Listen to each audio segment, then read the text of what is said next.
that you thought you knew from the shed of dreams, the Leake In Review. Welcome to the Leake In Review, a special edition of the Leake In Review, where today we will go over the JUNO nominees. JUNO nominees just announced Tuesday, February 11 at 11 a.m. And I'm reading this live as I have no insight as to who was going to be nominated.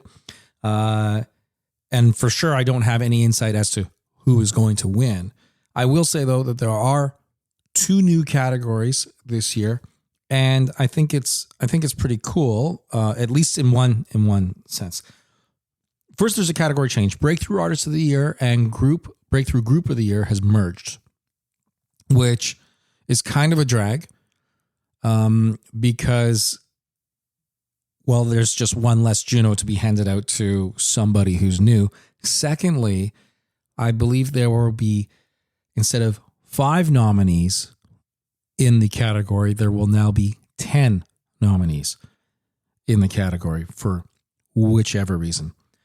What I do like, what the JUNOs did this year is they created a category called Songwriter of the Year, which I don't know why this hasn't happened before, especially when you look at what Beyonce and her Grammy Award-winning album just did. Wins all the Grammys, and that's all exciting, but there were like 57 different writers that were on the album. There's a lot of songwriters in Canada who never get any sort of accolade. They're just unknown. It's assumed that the artist is doing the songwriting, but not the case. I would argue that on the pop side, someone like Beyonce is not an artist. She's a performer. It's like karaoke at this point. When you have 57 songwriters in the room giving you songs, saying, can you do this one? Is she talented? Is she great? Of course, yeah, that's fine. But I'm just happy that the JUNOs decided to do Songwriter of the Year, and I'm unclear of what the overall criteria is of this. And there's one other category that was announced for this year, Asian Artist of the Year. Yeah, so lots of different criteria. We're going to go through some of the awards together, and we'll just announce them kind of live as I see them. I'm going to, in these categories, I'm going to suggest who might win, or who I think will win. These are not my favorites or anything like that. I'm not saying one is better than the other. I'm just saying who might win in each of the categories.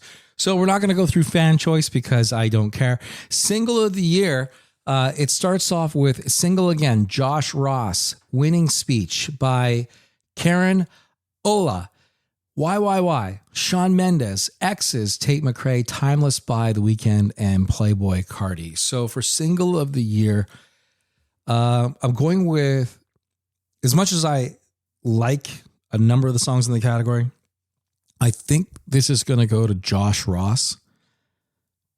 He's with Universal, and Universal has a lot of weight in voting when it comes down to the JUNO Awards. So given the fact that he's in this category, he's had a pretty good couple of years, I have a feeling that it's going to go his way. Also, Tate McRae picked up a couple of JUNOs last year, so I think this is what's going to happen here. Album of the Year, Inuktitut by Elisapi, Complicated, Josh Ross, Submerge, Roxanne Bruno, Undisputed, Suka, Think Later, Tate McRae. Again, I'm going to say this is going to go to Josh Ross. I'm predicting that he will be the big winner at the JUNO Awards handed out in Vancouver this March. My prediction. Breakthrough Artist of the Year or Group of the Year. This is the two categories that had merged. And like I said, instead of having 5 nominees going up for the JUNO in the end, there's 10. So Alexander Stewart A.P. Dillon, A.R. Paisley, Chris Gray, Ecstasy, Nemesis, Owen Riegling, Suka, Tony Ann, and Xena. So, I mean, with Breakthrough Artist of the Year and Group of the Year, it can go so many ways. And the fact now that the pie is divided into 10 slices, I'll tell you, Ecstasy, I think, is fantastic. I don't think Ecstasy will come away with a win. I think in this category, you'll see Owen Riegling walk away with a Juno. Artist of the Year, Josh Ross, Kate Trinata, Shawn Mendes, Tate McRae, The Weeknd. Again, I'm just saying Josh Ross is going to sweep it, so he just keeps on rolling. Group of the Year, Crash Adams, Mother Mother, Spirit Box, Sum 41, and The Beaches. This is an interesting one. Obviously, The Beaches have had a couple of great years since they left the label Universal. So they're independent, distributed through a label called AWOL. Mother Mother, Crash Adams, Spirit Box, like you guys.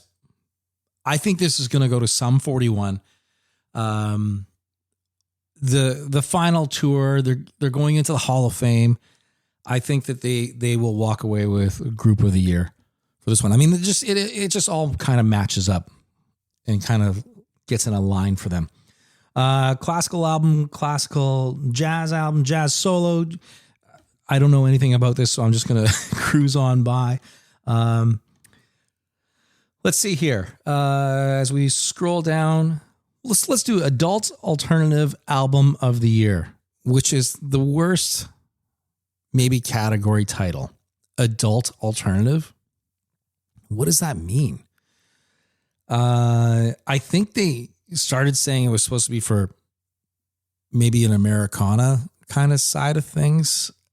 I don't know. Institute by El Sapi.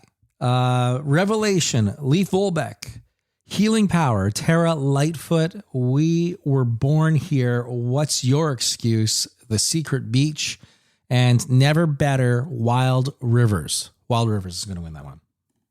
I like that band. I like a lot of those bands, or artists, but I'm just saying Wild Rivers is going to win it. Alternative Album of the Year. Luna Lee with When a Thought Grows Wings. Verbatim, Nemesis. Magpie by Peach Pit. What's the Point, Ruby Waters. And Water the Flowers. Pray for a Garden by Valley. This is a tough category. Again, I would like to see Ruby Waters win because I'm fond of Ruby Waters. She's a good person. Like Valley, like Peach Pit, everything's good here. But yeah, I think let's just say Ruby Waters. No, you know what? Valley's going to win it. Valley will win Alternative Album of the Year. Rock Album of the Year. This was traditionally a album sales category. And times have changed. No one bought an album last year. So it's a combination. Album sales, streaming, maybe even something else. So it's a little bit more legit about what people are paying attention to. Pages by Big Wreck, Vice's JJ Wild, Grief Chapter, Mother Mother, Set Your Pussy Free by Nobro, and Heaven and Hell, Sum 41. By the way, Nobro sent me a shirt that said, Set Your Pussy Free, the album. And I'm like, I can't wear this. Where in the world, outside, I guess, of a No Bro show, can I wear No Bro's Set Your Pussy Free t-shirt? Thank you. Love you guys. So here's what I think. I mean, it's Rock Album of the Year. We talked about it. It's going to be streaming. It's going to be album sales. Sum 41 Arena Tour wrapping up, going into the Hall of Fame. Sum 41 wins their third Juno for 2025 with Rock Album of the Year. You know what? Let's get into, I'm just going to go right down to Songwriter of the Year. As I mentioned off the top, it's a new category. It's showcasing those who are deep in the writing process as opposed to receiving a song and being told, or buying a song and you're just going to go and perform it. So I'm happy that this is in here. So I'm going to highlight just who's in this category, and good on the Junos for bringing this category in. Abel Tesfaye, he's in for Songwriter of the Year. AP Dylan, Jesse Reyes, Mustafa, and lastly, Naima Hassan. Whoever wins this, congratulations. I am not even going to guess who could possibly win this award. I'm just, again, happy that that this is in. Did I do that right? I think that's it. Songwriter of the Year. Yeah. And wait, Songwriter of the Year, non-performer. Oh crap. This is the one I was talking about. Non-performer. So Evan Blair. So this is the category where they're not the performer. So this is the new category. This is when you do these things live. It just rolls the way it does. Evan Blair. Let's take note of some of the things he did. Beautiful Things with Benson Boone. Kind of a smash. Lowell. Lowell is, I remember doing stuff with Lowell 12, 14 years ago. I'm like, she's really, really good. And then she got really, really great. And she is part of the songwriting group where I mentioned earlier, Beyonce has 57 songwriters on her Texas Hold'em, and Lowell was one of them. So congratulations to Lowell on getting your nomination. Nathan Ferraro, also on Texas Hold'em. Sean Frank, who I've known for decades. I worked at a radio station in Vancouver, and he won one of those radio station searches. His band was called Crowned King, and he's such a talented guy.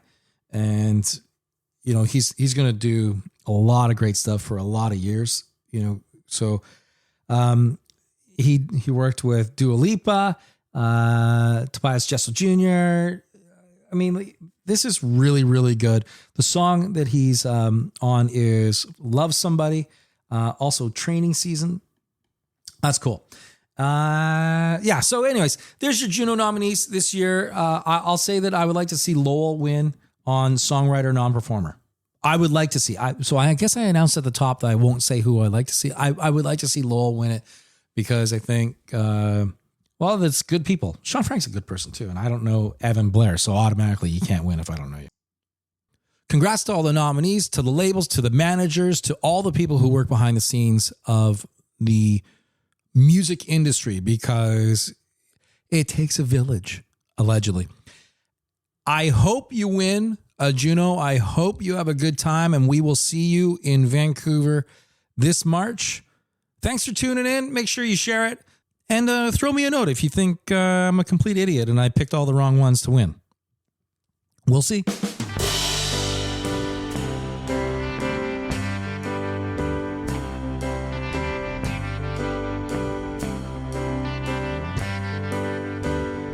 Now forget everything that you thought you knew from the shadow